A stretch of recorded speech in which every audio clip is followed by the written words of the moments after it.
Halo kelas, selamat datang dan selamat bertemu kembali di kuliah daring untuk mata kuliah Rekayasa Perangkat Lunak. Baik, teman-teman, di pertemuan kali ini materi yang akan kita diskusikan adalah software dan karakteristiknya. Oke, saya akan tampilkan slide-nya. Baik kelas, di materi kali ini katanya dengan rekayasa perangkat lunak software engineering, bahasan kita kali ini sebutkan tadi adalah tentang software dan karakteristiknya. Oke, kompetensinya adalah bagaimana setelah perkuliahan ini diharapkan mahasiswa mampu untuk menjelaskan definisi software. Oke, meski saya tahu bahwa software ini sebenarnya bukan bahasan baru ya buat teman-teman kelas RPL, karena saya yakin bahwa di semester sebelumnya ini sudah sangat sering dibahas. Nah, yang kedua, mahasiswa diharapkan mampu untuk menjelaskan tipe-tipe software. Ya. Lalu diharapkan juga mampu menjelaskan atribut dari software yang berkualitas itu seperti apa. Oke. Baik, definisi software itu sangat banyak sekali ya. Banyak sekali literatur yang menyampaikan sesuai dengan pemahaman dari beberapa ahli yang menyebutkan berbagai macam definisi software. Nah, salah satu contoh misalnya ada Roger Freshman, kemudian ada Ian Sommerfeld ya. Saya ambil contoh misalnya Ian Sommerfeld ini menyebut bahwa software itu merupakan program komputer ya yang mampu mendokumentasikan seperti kebutuhan, kemudian desain, model maupun user manual. Dan banyak lagi definisi-definisi, nanti teman-teman bisa bandingkan dengan definisi-definisi software sesuai dengan referensi yang kita gunakan pada mata kuliah ini yang sudah saya sampaikan di pertemuan sebelumnya ya. Nah, sekarang kita sampai pada sifat dan karakteristik software. Nah, sifat dan karakteristik software ini yang pertama, bahwa software itu merupakan elemen sistem logik ya, berbeda dengan hardware yang merupakan elemen sistem fisik. Lalu yang kedua, software merupakan elemen tidak aus, sedangkan hardware bisa rusak bahkan aus. Yang ketiga, pada karakteristik software itu adalah bahwa elemen software itu direkayasa ya atau dikembangkan, bukan dibuat di pabrik seperti layaknya hardware. Oke, jadi nanti kalau ada pertanyaan perbedaan antara maksud saya antara software dan hardware, maka teman-teman bisa membandingkan ini ya. Oke, selanjutnya kita masuk pada tipe-tipe software. Software yang pertama itu ada namanya adalah sistem software. Lalu ada application software. Lalu ada engineering and scientific software. Lalu ada embedded software, ada product line software, ada web application, dan artificial intelligence software atau AI software. Nah, kita diskusikan. Baik, saya akan menjelaskan ya dari tipe-tipe software tersebut yang disampaikan di slide sebelumnya. Kita mulai dari sistem software. Sistem software atau software system itu merupakan sekumpulan program yang ditulis untuk melayani atau menunjang program lain. Jadi software system ini memiliki fungsi itu menunjang pekerjaan si program lain. Atau dalam artian bahwa program yang lain yang disebutkan tersebut tidak akan mampu bekerja baik atau tidak mampu dijalankan apabila software system ini tidak mendukung. Nah, apa saja contohnya? Contoh dari sistem software ini misalnya compiler. Lalu ada editor, ada software utility, ada sistem operasi, ada driver, ada prosesor telekomunikasi.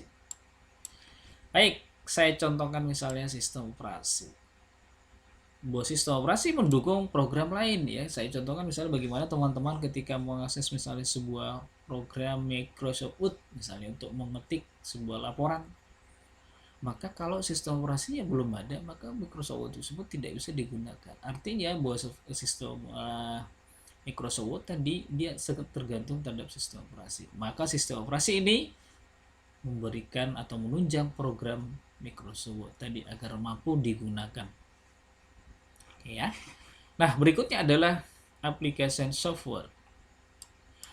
Software aplikasi ini adalah merupakan program standalone yang digunakan untuk menyelesaikan kebutuhan bisnis tertentu. Misalnya, aplikasi yang memfasilitasi kegiatan bisnis. Ya, contohnya misalnya POS, ya, Point of Sales, Transaksi Processing. Ya, contohnya digunakan misalnya di toko-toko ataupun di retail, ya, mana kegiatan transaksi harian di toko atau di retail tersebut itu diproses melalui sebuah software yang disebut dengan point of sale, baik barang masuk, barang keluar, ya, barang retur dan lain-lain, semua dilaksanakan dalam satu software. Yang berikutnya adalah engineering and scientific software. Nah, software ini di cirinya itu adalah merupakan algoritma numerik, ya, yang aplikasinya itu berkisar dari aplikasi-aplikasi astronomi, vulkanologi, ya, bahkan analis otomotif sampai dinamika orbit ruang angkasa, ya. Jadi engineering software ini digunakan untuk bidang engineering ataupun sains. Contohnya apa? Contoh simulasi sistem, ya. Simulasi sistem misalnya simulasi sistem pergerakan bumi, simulasi terjadinya gerhana, simulasi terjadinya dan simulasi-simulasi sistem yang lain. Nah, tipe software yang berikutnya adalah embed software. Oke, embed software ini merupakan software yang disimpan dalam memori tetap sebuah perangkat, ya. Jadi embed software itu merupakan software yang disimpan di dalam sebuah memori, yaitu memori tetap di sebuah perangkat. Nah, kalau saya contohkan misalnya perangkat komputer, ada memori tetap yang disebut dengan ROM, read only memory. Maka di dalam ROM itu sudah disimpan sebuah software, ya, tentu dengan kemampuan ataupun sebuah tugas terbatas, ya, yang fungsinya itu untuk mengontrol sebuah fungsi dari produk tersebut. Nah, software itu sudah ditanamkan di dalam ROM itu. Nah, software itulah yang disebut dengan sebuah software, ya. Contohnya fungsinya untuk apa tadi? Salah satu contoh misalnya fungsi digital untuk misalnya dashboard kendaraan. Bagaimana ketika kita aktifkan switch-nya akan kelihatan informasi, misalnya informasi misalnya status posisi atau keadaan minyak dan status-status lain yang tampil di dashboard si kendaraan tersebut. Nah, kemudian ada yang disebut dengan tipe product line software. Product line software ini merupakan software yang dirancang untuk menyediakan kemampuan khusus yang digunakan oleh banyak user yang berbeda. Saya ambil contoh misalnya, ini adalah game online, ya. Game online itu merupakan sebuah product line software. Kenapa itu disebut tadi, ya, bahwa yang disebut dengan product line software itu memang software yang sengaja dirancang khusus untuk memiliki kemampuan yang dapat digunakan oleh banyak user yang berbeda. Nah, itulah jadi salah satu contoh adalah game online ataupun ada manajemen database.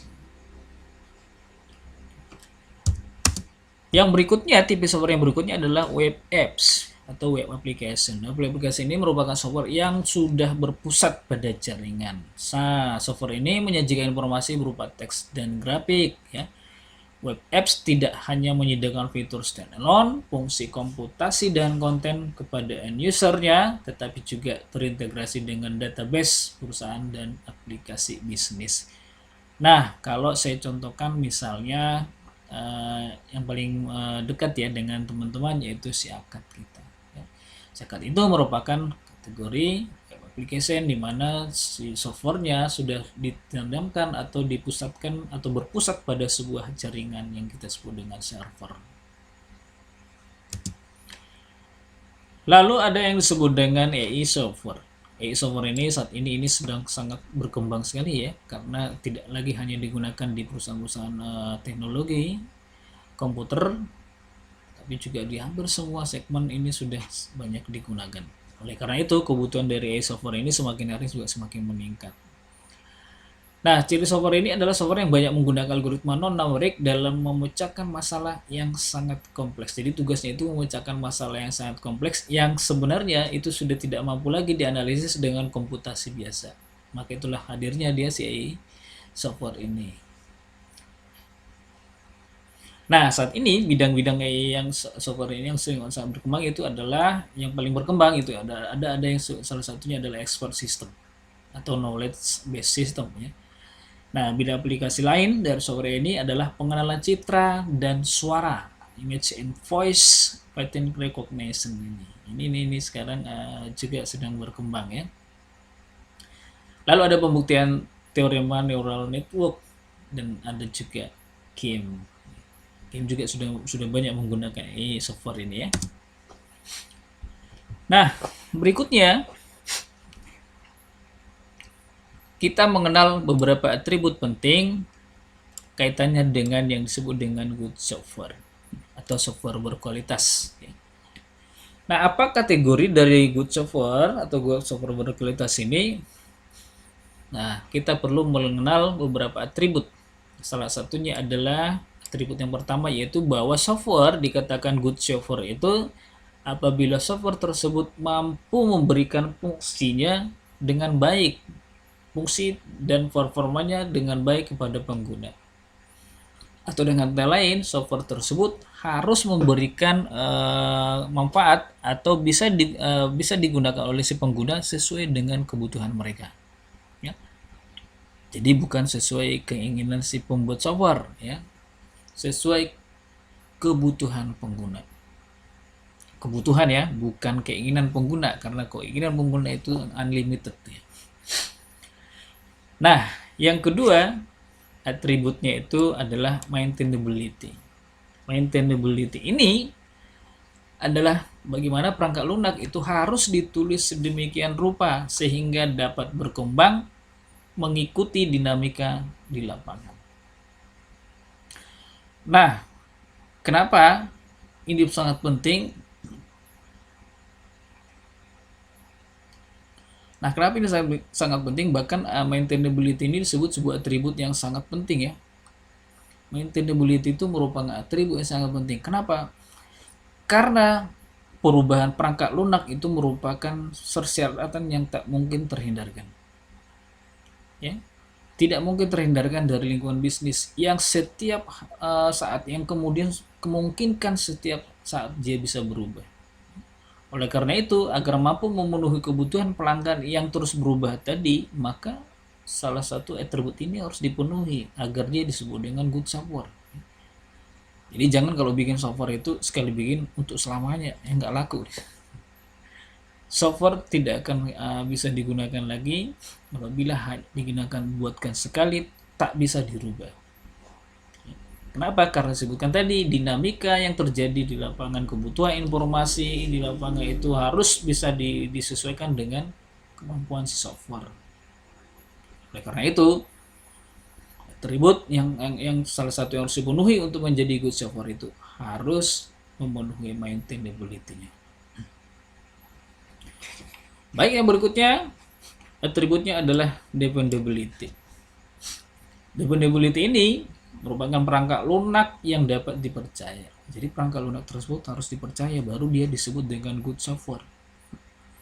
Nah, supaya dipercaya apa karakteristiknya? Ya, salah satunya adalah melihat dari keandalannya, keamanan sistemnya, lalu keselamatannya. Nah, keandalannya yang masuk di sini seperti apa? Keandalannya yang masuk sini salah satunya misalnya bagaimana software tersebut kalau misalnya nih kita menargetkan bahwa satu sekali transaksi itu ada kemungkinan dia 100 transaksi di saat yang bersamaan. Nah, kalau kita target seperti itu sekarang di lapangan misalnya, apakah ketika transaksi 100 transaksi bersamaan softwarenya masih stabil atau malah lemot atau bahkan nggak bisa bergerak? Nah, artinya kalau itu tidak terpenuhi, berarti dia belum bisa dikategorikan dependability. atau dengan kata lain dia belum bisa disebut dengan good software. Nah, kemudian kalau misalnya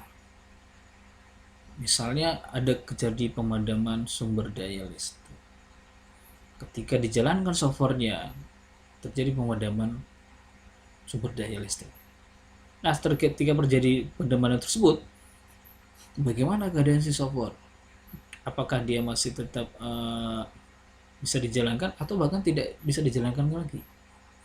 Atau bahkan ada data yang rusak? Nah, kalau ini tidak terpenuhi, kalau ini misalnya terjadi, maka dia tidak bisa disebut handal. Nah, kemudian, oleh karena itu, untuk memenuhi kehandalan tadi, ini harus diuji sebelum digunakan, ya. Jadi jangan sampai kita menargetkan 100 transaksi per penggunaan di saat yang bersamaan, tetapi kita hanya menguji pada 1 sampai 20 transaksi. Tentu itu tidak akan memberikan pengujian yang baik, sehingga pada saat implementasi akan terjadi masalah. Nah, yang berikutnya adalah keamanan. Nah, tentu keamanan merupakan bagian dari dependability yang merupakan kategori untuk good software, bahwa software itu harus aman. Jangan sampai banyak orang yang bisa menggunakan software tersebut tanpa, bahkan orang yang tak punya hak akses pun bisa menggunakannya. Artinya software tersebut tidak aman. Jadi harus diatur hak akses, ya, agar keamanan dari sistem tersebut bisa agar keamanan dari software tersebut bisa dikontrol ataupun dimonitor, sehingga pengguna atau pemilik sistem tersebut bisa merasa nyaman menggunakan softwarenya. Jangan sampai pengguna dia tidak nyaman menggunakan softwarenya. Kalau sudah tidak nyaman, maka ya kemungkinan besar dia tidak akan mau menggunakan software tersebut. Karena aman itu bagi pengguna software itu salah satunya harus membuat nyaman. Oke, nah kemudian adalah keselamatan. Keselamatan bagian dari dependability. Keselamatan ini penting. Salah satu yang bisa kita contohkan misalnya, bagaimana misalnya sebuah perangkat yang sudah kita isikan software tadi, misalnya terjadi hal-hal yang tidak diinginkan, banjir atau gempa misalnya, apakah juga softwarenya tadi ikut terbawa banjir? Nah, kalau terbawa banjir, apakah masih bisa direcovery data yang sudah tersimpan di dalam? Maka keselamatan ini kaitannya bisa, salah satunya adalah bagaimana kemudian si software tadi memiliki kemampuan untuk merecovery kembali transaksi yang sudah tersimpan di dalam. Setidaknya, kalaupun bisa tidak 100%, ya jangan sampai banyak yang kehilangan. Oleh karena itu, salah satu antisipasinya untuk bagian keselamatan ini bagaimana kita mensiasati backup dari softwarenya. Nah, zaman sekarang ini merupakan zaman cloud, ya, maka sistem cloud itu bisa kita manfaatkan untuk memaksimalkan backup yang akan kita lakukan. Nah, kaitannya ketika perangkat dinyatakan rusak secara fisik, software masih bisa kita recovery. Nah, atribut yang berikutnya adalah efisien. Jadi yang dikatakan good software itu harus efisien. Perangkat lunak tidak boleh menggunakan sumber daya yang sangat boros. Seperti bagaimana menggunakan memori yang sangat besar, prosesor yang sangat tinggi, sehingga itu akan mempengaruhi dari performa dari software. Oleh karena itu, disiasati mulai dari desain softwarenya. Bagaimana software tersebut didesain seefisien mungkin, yang kaitannya mencakup daya tanggapnya, mencakup waktu pemrosesnya, mencakup penggunaan memorinya, ya, agar efisien sehingga atribut tersebut sudah mendukung yang disebut dengan good software. Nah, yang berikutnya, atribut berikutnya adalah acceptability. Acceptability ini merupakan bagaimana perangkat lunak harus bisa diterima oleh penggunanya dengan baik. Pengguna di sini adalah pengguna yang memang merequest dari sistem tersebut. Jangan sampai begitu sistem sudah diselesai, kita nyatakan selesai, lalu diimplementasikan, tapi pengguna tidak bisa menggunakannya, softwarenya nganggur. Nah, ini berarti itu harus ya emang sudah sini ya bisa diterima pengguna dalam artian di sini ya kaitannya bagaimana si pengguna itu mampu atau mengerti dengan software yang kita berikan. Dia mengerti bagaimana menjalankannya. Dia mengerti bagaimana dia melakukan pengolahan data informasi di dalam software. Jadi si pengguna juga dapat menggunakannya tidak hanya di sebuah perangkat misalnya, atau bahkan kalau lebih baik lagi ya, software tersebut itu bisa digunakan di compatible di sistem lain. Ya, misalnya penggunanya memiliki beberapa perangkat. Di perangkat A ada sistem A, software tersebut bisa dijalankan di sana. Ada perangkat B, software tersebut juga bisa dijalankan di sana. Ada perangkat C, di sana ada sistem lain juga, lain dari sistem A dan B-nya. Software tersebut bisa dijalankan di sana. Nah, kalau itu sudah terpenuhi, maka ini menjadi bagian atribut yang sangat penting yang kemudian setelah seluruh atribut ini terpenuhi, maka itulah salah satu yang disebut dengan software berkualitas. Ya, jadi teman-teman kalau ingin melihat apakah software tersebut berkualitas, maka atribut-atribut inilah yang harus diperhatikan. Oke, baik teman-teman, ada yang mau ditanyakan? Jika ada yang ingin ditanyakan, ada yang masih kurang jelas, teman-teman silakan sampaikan di aktivitas pertemuan ini. Kita akan diskusikan bersama-sama. Oke, dan di akhir slide-nya saya memberikan evaluasi singkat ya, teman-teman silakan mengerjakannya. Dikerjakan di Microsoft Word ya, diketik. Setelah selesai diisi, disimpan, nama filenya adalah pertemuan 2, lalu diikuti dengan NIM dan nama masing-masing. Kemudian teman-teman silakan upload penugasan ini setelah selesai, yaitu di aktivitas penugasan yang akan saya gabung dengan absensi pertemuan hari ini ya. Jangan di kolom komentar ya teman-teman, biar mudah saya monitor nanti. Baik, kelas rekayasa perangkat lunak, demikian pertemuan kita kali ini. Terima kasih sudah mengikuti perkuliahan hari ini. Tetap semangat ya, walaupun kuliah daring, dan saya tidak bosan-bosannya untuk menyampaikan bahwa teman-teman agar tetap semangat ya mengikuti perkuliahan ini, tidak hanya sekedar mengetikkan kata hadir, tapi juga mengikuti materi yang saya sampaikan.